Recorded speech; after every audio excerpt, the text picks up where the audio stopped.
Hello, everyone, and welcome to another episode of Humanitarian Horizons. Christina DiArcangelo Unveiled. Today, I wanted to shoot an episode to talk about a broken system. And the episode today is personal, incredibly personal. My mother, Paula S. DiArcangelo, was a victim of elder financial abuse, a crime that had stripped her of her security and dignity.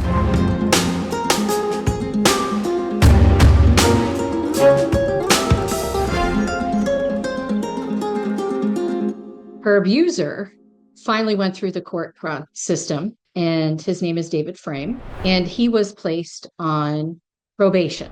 What does that mean when offenders can travel freely to other states, potentially victimizing others with no oversight? So here's the thing. My mom's abuser was put on probation. His probation officer allows him to travel all over the United States without any supervision. The issue is, this is not just my mother. This is about every other elder who's at risk because of a broken justice system, which refuses to hold financial abusers accountable. The reality of financial abuse and the probation failure is huge. Elder abuse is the most underreported form of elder abuse.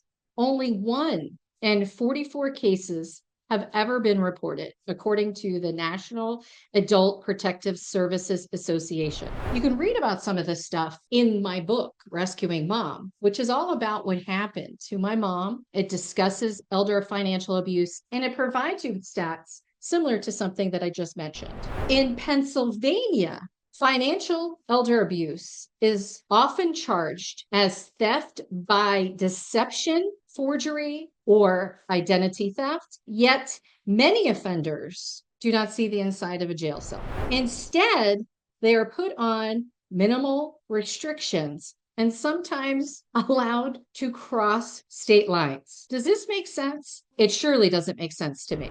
5 million older adults experience elder abuse each year in the US. 5 million victims of elder financial abuse can, on average, if you add them all up, all the victims, $36.5 billion annually, according to the Consumer Financial Protection Bureau.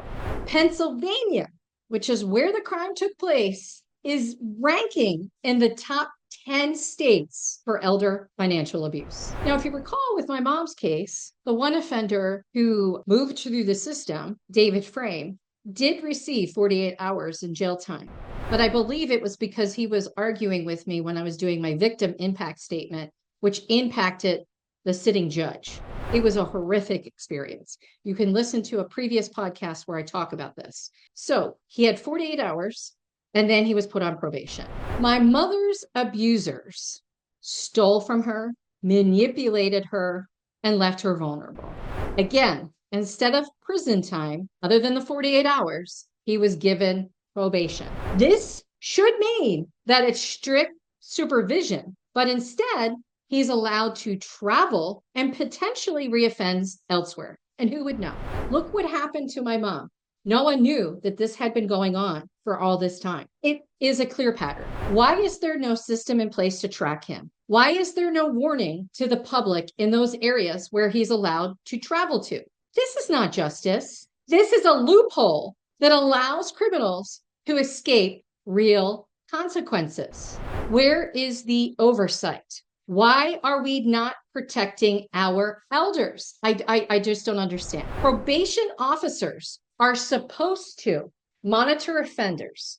Are they really doing this? Under the Pennsylvania law, Title 42, Section 9754, conditions of probation should include restrictions to prevent the reoffending, yet enforcement is weak. Why is there no statewide or national database tracking elder financial abuse offenders? The failure in the system is horrendous. Many states do not even consider financial elder abuse a violent crime, despite the devastating impact on the victims and their family. Probation departments are overburdened, leading to poor monitoring and enforcement. Offenders can move across state lines and commit similar crimes elsewhere with no oversight. We need stronger travel restrictions for these people on probation who have been convicted of elder abuse crimes.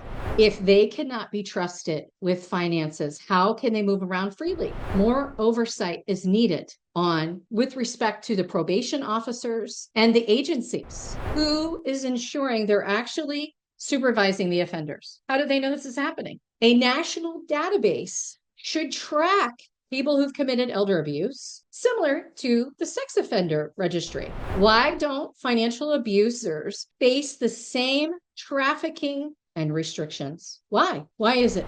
We need to take action to close these loopholes. If probation is granted, it must include mandatory financial monitoring, strict travel limitations, and regular check-ins. This is personal, like I said. If my mother's abuser is not being properly monitored, how do you know that this is not happening to someone else? How do you know that there isn't somebody else's mother, grandmother, father, whatever, not being abused as well? How do you know?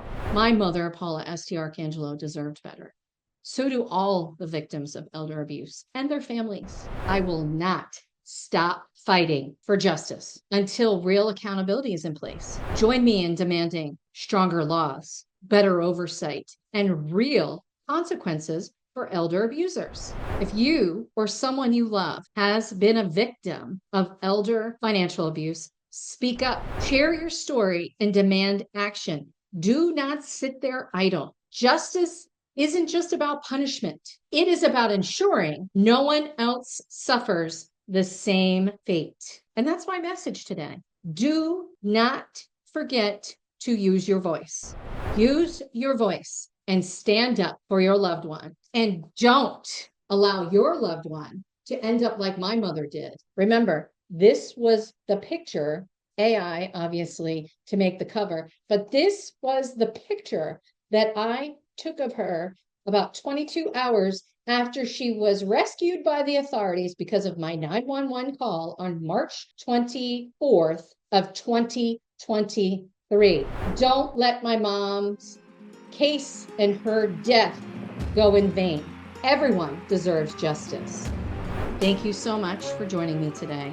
Remember, I am Christina DiArcangelo, and this was Humanitarian Horizons Unveiled.